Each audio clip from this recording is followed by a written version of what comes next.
Manchmal muss man einfach weg.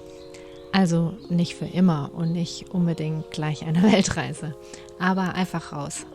Raus aus deinem Alltag, raus aus den immer gleichen Gedanken und raus aus dem Kopf, der sich seit Wochen im Kreis dreht. Ich war 5 Tage weg. Berge, See, Stille. Und ich komme mit einer Erkenntnis zurück, die ich eigentlich schon länger ahne, aber jetzt wieder mal richtig fühle. Abstand ist kein Luxus. Abstand ist der beste Kreativitätsbooster, den es gibt.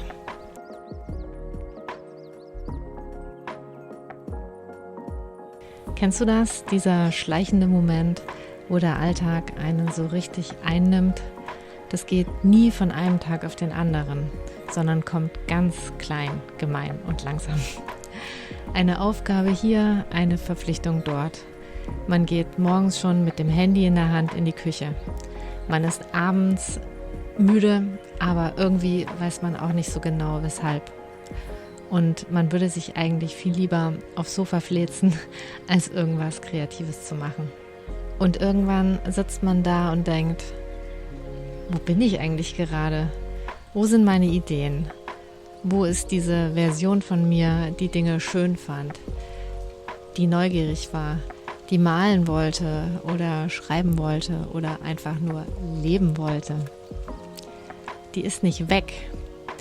Die ist nur sehr, sehr leise geworden. Übertönt vom Rauschen des Alltags. Und das Blöde ist, solange man mittendrin steckt, merkt man das kaum. Man macht weiter. Man funktioniert, weil man funktionieren muss. Man denkt, das ist jetzt halt so. Bis man mal einen Schritt rausgeht und plötzlich merkt, wow, wie laut war das da drinnen?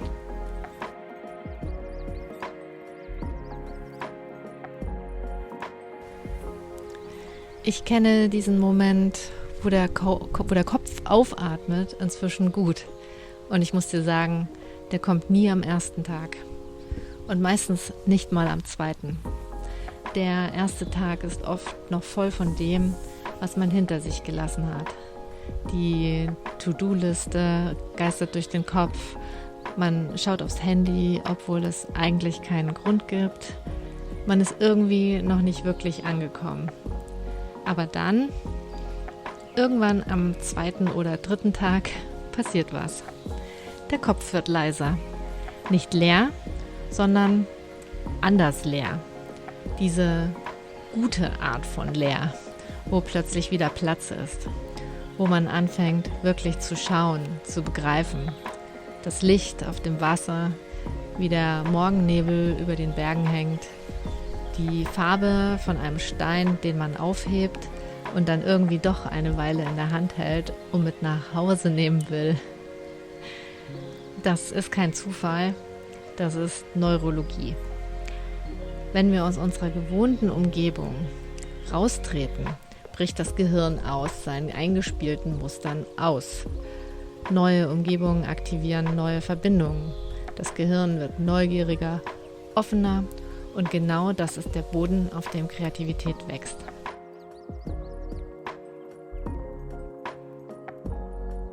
Ich merke das immer wieder. Verschiedene Landschaften berühren mich unterschiedlich.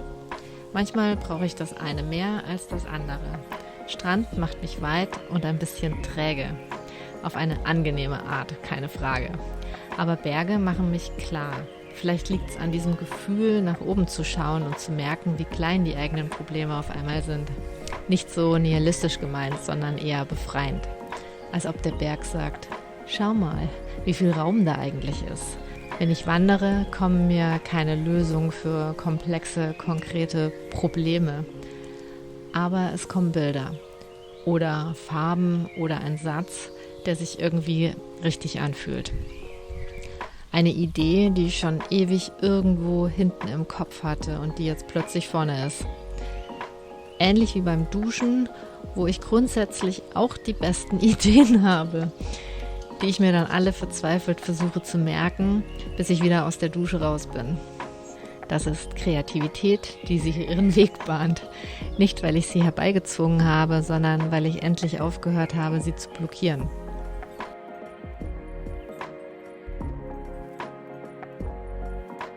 Wandern, Mountainbiken, Schwimmen. Ich glaube, diese Art von Bewegung draußen in der Natur ist als kreatives Werkzeug total unterschätzt.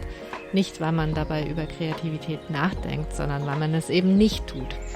Wenn der Körper beschäftigt ist mit Balance, mit Atmung, mit dem nächsten Schritt auf unebenem Boden, dann lässt dieser kontrollierende, alles analysierende Teil vom Gehirn mal los.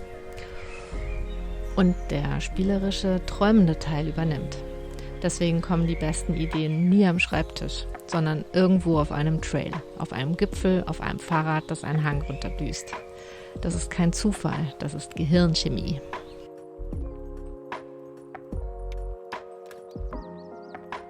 Ich nehme mir vor, öfter wegzufahren. Nicht als Fluch, sondern als Praxis, als festen Bestandteil davon, wie ich kreativ bleibe. Weil ich jedes Mal merke, ich komme verändert zurück. Nicht total dramatisch verändert, aber ein bisschen klarer, ein bisschen ruhiger, mit Ideen im Gepäck, die ich zu Hause nie gehabt hätte. Zumindest nicht im Zuhause des Alltags, mit Arbeit, Routinen, alltäglichen Abläufen. Abstand gibt Perspektive und Perspektive ist vielleicht das Wertvollste, was ein kreativer Mensch haben kann. Wenn du zu nah dran bist an deinem eigenen Leben, siehst du nur die Details, die Aufgaben, die Probleme, die Erwartungen. Aber wenn du mal einen Schritt zurückgehst oder 5 Tage in die Berge fährst, siehst du plötzlich das Ganze. Und im Ganzen liegt meistens die Antwort, die du gesucht hast.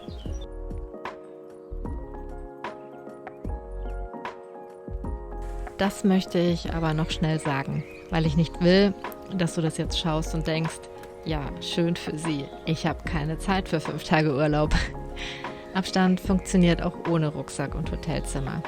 Abstand kann sein, ein Nachmittag in einem Café, in einem Stadtteil, den du nicht kennst. Ein Morgen im Park ohne Handy. Ein Wochenende, wo du bewusst nichts planst. Eine Stunde, wo du einfach in eine Richtung läufst, die du noch nicht kennst. Was zählt, ist nicht die Entfernung in Kilometern. Was zählt, ist diese innere Verschiebung. Dieser Moment, wo du aus deinen gewohnten Mustern raustrittst und merkst, da bin ich ja. Und genau das ist der Moment, wo Kreativität wieder möglich wird.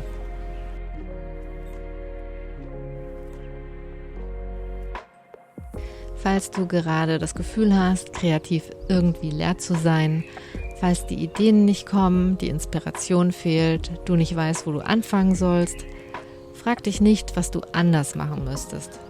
Frag dich, wann du zuletzt wirklich Abstand hattest. Wann du zuletzt aus deiner gewohnten Umgebung rausgetreten bist.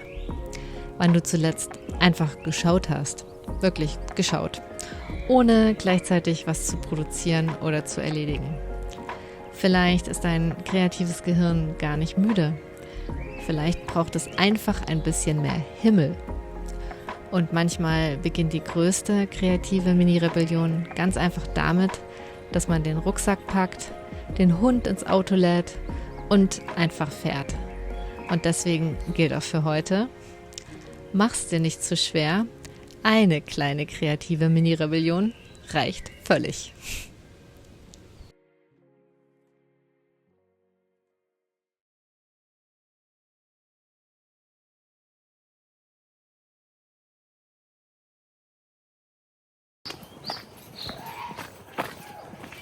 Gesundheit.